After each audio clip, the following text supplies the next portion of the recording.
সে মূর্তিগুলো আছে, ভেঙে দিয়েছে, হয়েছে কিনা? আলেমদের কথা ফল হয়েছে, বলে গিয়েছে এদেশে মূর্তি থাকবে, বেধর্মীর ঘরে তাদের উপাসনায় মন্দিরে থাকবে, গির্জায় থাকবে, মুসলমানের রাজপথে কোনো মুসলমানের মূর্তি থাকতে পারে না, পারে না, পারে না। কাকে আমি কি বলবো শুনি, ঠিকের কোনো আওয়াজই নেই।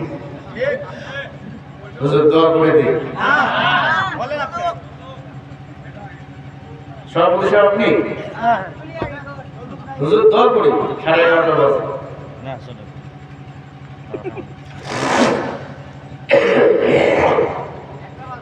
মানুষ কম, কি কি করি 10 মিনিট বলি না? আল্লাহ কবুল করেন, বলে না আমি। ভাইরা আমার, উমর ফারুক রাদিয়াল্লাহু তাআলা আনহু খোলা তরবারি নিয়ে আমার নবীকে মারতে যায়। নবীর অপরাধ ছিল কি? দ্বীনের কথা বলেন, কোরআনের কথা বলেন, কোরআন সুন্নাহর বাক্য সারা দুনিয়াতে প্রচার করবেন। আবু জেহেল, আবু লাহাব, উতবার মাথা গরম হয়ে গেল, বুড়া বুড়ার মাথা গরম।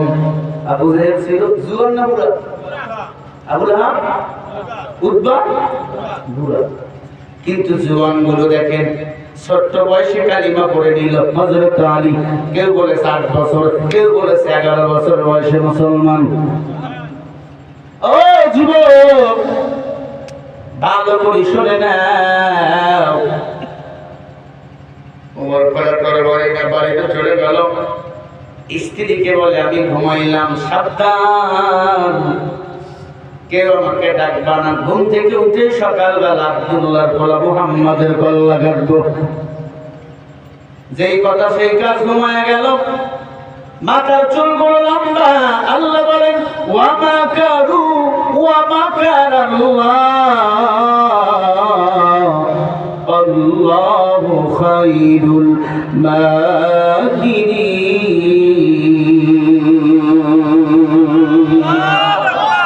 সূরা আল-ইমরানের 54 নম্বর আয়াত।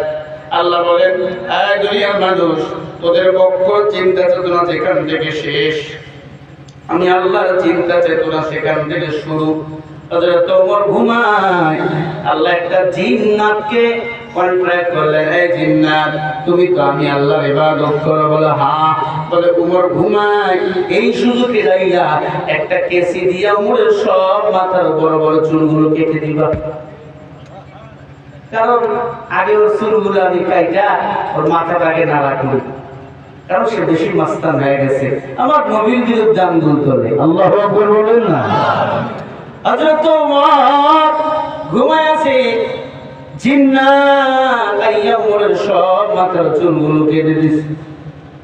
ওমর ঘুম থেকে উঠে সকালবেলা চুলগুলো যারা মারছে, সব চুলগুলো চতুর্দিকে পড়ে গেছে, ঝুঁটিগুলো 32টা ঝুঁটি। কয়টা?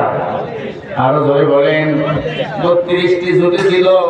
উমর মাথার চুলগুলো নিয়ে বলে, হাই হাই, এতদিন ধরে চুলগুলো বড় করলাম, আব্দুল্লাহর গলা, মুহাম্মাদের গলা কাটার আগে আমার চুলগুলোকে কাটলো। কাটাইছেন কি? জোরে বলেন না কেন? হে আল্লাহর বান্দা, মাথা উমরের গরম হয়ে গেল। ডাক দিয়া বলে, ম্যাডাম, আমার চুলগুলোকে কাটছে। উমরের বউ বলে, স্বামী, আমি আপনারে ভয় পাই। লজ্জান করে গত রাতে আপনি ঘুমাইছেন, নিজের চুল নিজে কাটছেন কিনা আমি তবে জানি না, তবে এই চুল কাটা সম্পর্ক ভালো বুঝতেছি না। যাইয়েন না, আব্দুল্লাহর গলা, মুহাম্মাদের গলা কাটতে পারবেন না। শুনেছি সারা দুনিয়া একদিকে, মুহাম্মদ রাসূলুল্লাহ একদিকে, আর মুহাম্মদ রাসূলুল্লাহর মালিক হলেন আসমান জমিনের মালিক আমার আল্লাহ। আল্লাহ আল্লাহ क्या मुबारक नाम है, अल्लाह अल्लाह आशिकों का काम है। आशा भी जाइबेन ना, মুহাম্মাদের কল্লা আপনি কাটতে পারবেন না। উমর কথা অপেক্ষা করে চলে গেলেন, কতিলা মুহাম্মদ, কতিলা মুহাম্মদ, মুহাম্মাদের কল্লা কাটবো, হত্যা করবো আজকে মুহাম্মদকে, মুহাম্মাদের নাম নিশানা রাখবো না মক্কার জমিনে। হযরত ওমর যাইতেছেন, হঠাৎ করে রাস্তার মধ্যে এক বন্ধুর সাথে মুলাকাত, বন্ধুর সাথে সালাম বিনিময়। আয় বন্ধু কই যাও? বলে আব্দুল্লাহর পোলা মুহাম্মাদের কল্লা কাটতে যাই। কেন? বলে মুহাম্মদ আমার দলের বিরুদ্ধে কথা কয়, আমার নেতা আবু জাহেলের বিরুদ্ধে কথা কয়। বলে মুহাম্মাদের কল্লা বলে কাটো, তোমার যে রক্তের